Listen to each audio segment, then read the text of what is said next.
വർഷം 2011. ഇന്ത്യയുടെ സ്വപ്നങ്ങൾ മുഴുവൻ ഒരു രാത്രിയിൽ അടങ്ങിയിരുന്നു. World cup final.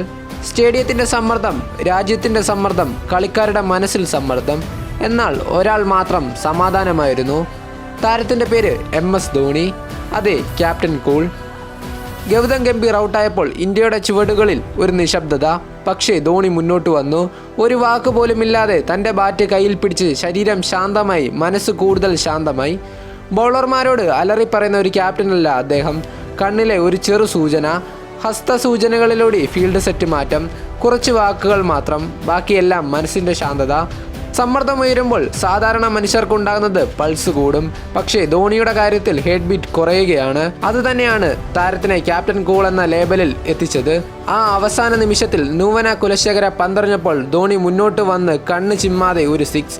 ലോങ് ഓണിന് മുകളിലൂടെ ആ സിക്സ് പറന്നു. ഉച്ചത്തിൽ കാര്യങ്ങൾ പറഞ്ഞില്ല, പൗരുഷത്തിൻ്റെ പ്രഖ്യാപനം ചെയ്തില്ല. വളരെ ലളിതമായി, വളരെ ശാന്തമായി ലോകകപ്പ് നേടിത്തന്നു. MS ധോണി ഒരു ക്യാപ്റ്റൻ മാത്രമല്ല, ശാന്തതയിലൂടെ വിജയം നേടാനുള്ള ഒരു ജീവിത പാഠം. Calm is A super power.